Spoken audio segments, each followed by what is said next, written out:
જય હિન્દ, જય ભારત મિત્રો। આજનો આપણો વિડીયો છે એની અંદર આપણે લેપટોપ ખરીદી સહાય યોજના શું છે એની વાત કરવાના છીએ। લેપટોપ ખરીદવા માટે સરકાર આની અંદર શું સહાય આપે છે અને આની અંદર કોણ કોને સહાય મળે છે એ બધી જ ચર્ચા આપણે આ વિડીયોની અંદર કરવાના છે। તો વિડીયોને અંત સુધી જોજો અને વિડીયો જો સારો લાગે તો વિડીયોને લાઈક કરી દેજો। હવે શ્રમ કૌશલ વિભાગ, રોજગાર વિભાગ દ્વારા બાંધકામ શ્રમિકોના અને સહાય માટે ઘણી બધી યોજનાઓ છે એ અમલમાં મૂકેલી છે। લેપટોપ સહાય યોજના 2024નો ઉદ્દેશ્ય જે છે એ ઉચ્ચ અભ્યાસ કરતા વિદ્યાર્થીઓને લેપટોપ ખરીદવામાં સહાય છે એ સરકાર પ્રોવાઈડ કરે છે।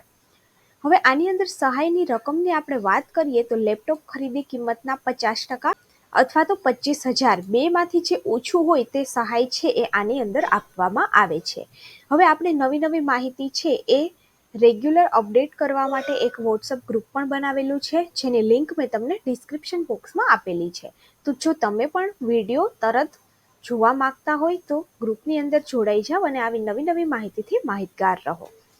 હવે આની અંદર 50% અને 25,000 શું છે તો આપણે જોઈએ તો જો તમે લેપટોપ છે એ 70,000 રૂપિયાનું ખરીદેલું હોય તો તેના 50% એટલે કે 35,000 થાય, પરંતુ નિયમ પ્રમાણે તમને 25,000 રૂપિયા છે એની સહાય મળે છે। હવે સહાય છે એ કોને મળવા પાત્ર થશે તો કે બાંધકામ શ્રમિક અને શ્રમયોગી પરિવારના વિદ્યાર્થીઓ છે એને લેપટોપ ખરીદવાની સહાય મળવા પાત્ર થાય છે। આ યોજનાનો લાભ છે એ ગુજરાત રાજ્યમાં આવેલા કારખાના અથવા તો સંસ્થાની અંદર કામ કરતા શ્રમયોગીના બાળકો છે એ લઈ શકે છે। વિદ્યાર્થીને વાલી જે કારખાના અથવા તો સંસ્થામાં કામ કરતા હોય તેમના દ્વારા સંબંધિત વાલીનો છેલ્લા 1 વર્ષનો લેબર વેલફેર અકાઉન્ટ જે હોય છે એની અંદર લેબર વેલફેર ફંડ છે એ ભરેલો હોવો જોઈએ। આની અંદર પ્રોફેશનલ તથા design, MBBS, Ayurvedic, homeopathy, physiotherapy, pharmacy, mechanic, electric જેવા પ્રોફેશનલ ડિગ્રી કોર્સમાં જો વિદ્યાર્થી પ્રવેશ મેળવે તો તેમને આ સહાય છે એ મળવા પાત્ર થાય છે। હવે આના માટે ધોરણ 12ની જે બોર્ડની પરીક્ષા છે એની અંદર વિદ્યાર્થીને ઓછામાં ઓછા 70% ગુણ છે એ હોવા જોઈએ। ધોરણ 12 છે એ પૂર્ણ કર્યા પછી વિદ્યાર્થી છે એ વિદેશની અંદર અભ્યાસ કરવા માટે ગયેલું હોવું ન જોઈએ। આ યોજનાનો લાભ છે એ 2022થી વિદ્યાર્થીઓ છે એ લઈ શકે છે। હવે લેપટોપ છે એ વિદ્યાર્થીના નામે ખરીદેલું હોવું જોઈએ। લેપટોપ ખરીદ્યા બાદ તમારે 6 માસની અંદર આની અંદર અરજી કરવાની હોય છે। આની અંદર બિલ નંબર, તારીખ, GST નંબર, ટોટલ રકમ, લેપટોપનો સિરિયલ નંબર સ્પષ્ટ વંચાય તેવા તમારે આની અંદર લખવાના હોય છે। વિદ્યાર્થીના બેંક ખાતાની અંદર જે રકમ છે એ ડાયરેક્ટ જમા કરવામાં આવે છે। હવે આની અંદર ડોક્યુમેન્ટ્સની આપણે વાત કરીએ તો વિદ્યાર્થીના 12મા ધોરણની માર્કશીટ, વિદ્યાર્થીના પિતા શ્રમ યોગીને કંપની દ્વારા ભરવામાં આવેલ ઓળખ કાર્ડની નકલ, જે પ્રોફેશનલ અથવા તો ડિઝાઇનિંગ કોર્સમાં વિદ્યાર્થીઓએ પ્રવેશ મેળવ્યો હોય તેનો અલોટમેન્ટ લેટર, વિદ્યાર્થીનું આધાર કાર્ડ, શ્રમયોગીનું આધાર કાર્ડ, એડમિશન કમિટીમાં અથવા તો સંબંધિત કોલેજની રસીદ, વિદ્યાર્થીનો કેન્સલ કરેલો અથવા તો બેંક પાસબુકના પ્રથમ પાનાની ઝેરોક્સ, છેલ્લા 1 વર્ષની અંદર વેલફેરમાં તમે પૈસા જમા કરાવો છો એની રસીદ આની જોડે બીડવાની હોય છે। હવે પહેલાં આ જે ફોર્મ છે એ ઓફલાઈન ભરાતું હતું। 2023ના જે ફોર્મ છે એ પણ ઓફલાઈન ભરાયેલા હતા કે જે તમારે ફોર્મ ભરી ડોક્યુમેન્ટ્સની પ્રિન્ટ કાઢી અને જમા કરાવવાના હતા, પરંતુ હવે ડિજિટલ ઇન્ડિયાના મારફતે સરકારે બધું જ ડિજિટલ કરી નાખ્યું છે। તો તમે જે આ વેબસાઇટ ઉપર જશો તો આની અંદર તમે જોઈ શકો છો યોજના નામની અંદર લેપટોપ ખરીદ સહાય યોજના જે અત્યારે ઓપન છે, એટલે તમે આની અંદર અરજી છે એ કરી શકો છો। હવે આના સ્ટેપ 1ની આપણે વાત કરીએ તો સ્ટેપ 1 છે એની અંદર જે સન્માન પોર્ટલ છે એના ઉપર જે શ્રમયોગી વાલી છે એમને પોતાના આધાર કાર્ડથી રજીસ્ટ્રેશન કરવાનું હોય છે। ત્યારબાદ તમે લિસ્ટ ઓપન કરશો તો એમાં તમને લેપટોપ સહાય યોજના જોવા મળશે, એમાં તમારે ક્લિક કરવાનું હોય છે।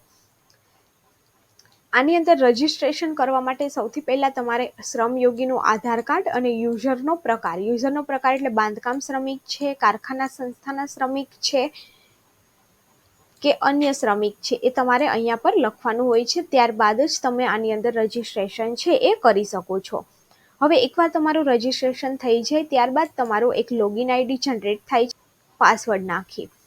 ત્યારબાદ જે સેકન્ડ સ્ટેપ છે એની અંદર તમારે પર્સનલ ડિટેલ ભરવાની હોય છે, જેવું તમે લેપટોપ સહાય યોજના ઉપર ક્લિક કરશો એવું એક ફોર્મ છે એ ઓપન થાય છે. એની અંદર પર્સનલ ડિટેલ્સ છે એ ભરવાની હોય છે, જેમાં શ્રમિક ઓળખ કાર્ડની વિગતો, વિદ્યાર્થીઓનું નામ, સરનામું, અન્ય વિગતો અને ત્યારબાદ સ્કીમ ડિટેલ્સ છે એ ભરવાની રહેશે. વિદ્યાર્થીના અભ્યાસક્રમને લગતી વિગતો છે એ પણ આની અંદર ચોક્કસથી ભરવાની હોય છે.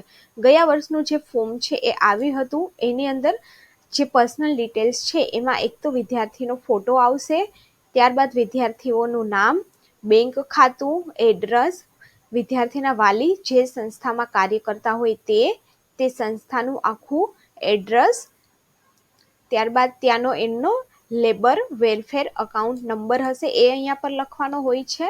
ધોરણ 12 પરીક્ષા છે એ કયા માસની અંદર અને કયા વર્ષે આપેલી હતી અને કેટલા પર્સન્ટેજ આપ્યા હતા. ત્યારબાદ તમે કયા કોર્સની અંદર કયા કોર્સની અંદર એડમિશન લીધું છે, લેપટોપ ક્યારે ખરીદ્યું છે, લેપટોપનો બિલ નંબર, લેપટોપની ટોટલ કિંમત, લેપટોપનો સિરિયલ નંબર, કંપનીનું નામ અને વિદ્યાર્થીના બેંક ખાતાની નકલો.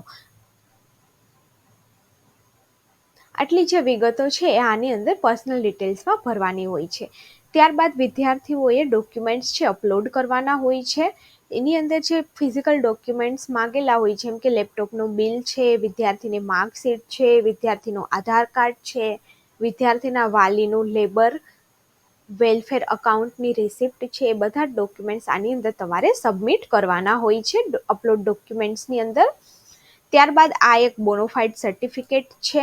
બોનોફાઇડ સર્ટિફિકેટ છે એ વિદ્યાર્થીઓના વાલીએ કારખાના તરફથી લેવાનું હોય છે, જેની અંદર અહીંયા વિદ્યાર્થીઓના માતા પિતાનું નામ આવશે, તારીખ આવશે, ત્યારબાદ તેમને લેબર વેલફેર અકાઉન્ટ ખાતાની અંદર જે જમા કરાવે છે એનો એક નંબર હશે અને હાલ કયા કારખાનાની અંદર ફરજ બજાવે છે એ અને કઈ યોજનામાં લાભ લેવા માંગે છે. ત્યારબાદ તમારા કંપનીના માલિક અથવા તો મેનેજર હોય એમના સહી સિક્કા અહીંયા કરવાના હોય છે અને આ એક તમારે કંપનીનો જે લેટર પેડ હોય છે એના ઉપર તૈયાર કરી અને એઝ અ ડોક્યુમેન્ટવાળા સેક્શનની અંદર આ પણ એક બોનોફાઇડ સર્ટિફિકેટ પણ અટેચ કરવાનું હોય છે.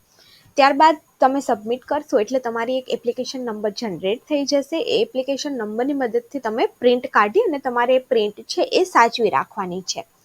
ત્યારબાદ જે વેબસાઇટ છે એની અંદરથી તમે એપ્લિકેશન નંબર પરથી તમારું એપ્લિકેશનનું સ્ટેટસ છે એ પણ જોઈ શકો છે. એ આખો લેપટોપ સહાયમાં તમારે કેવી રીતે અરજી કરવાની છે અને કયા વિદ્યાર્થી આની અંદર પાત્ર બને છે એ વિશેની વિગતવાર જાણકારી હતી. તમારા પણ બાળકો આની અંદર એલિજિબલ હોય તો આજે જ આ સરકારી યોજનાનો લાભ લો અને વિડીયોને બીજા શ્રમયોગી જોડે પણ શેર કરો, એટલે એ પણ આની અંદર સહાય લઈ શકે.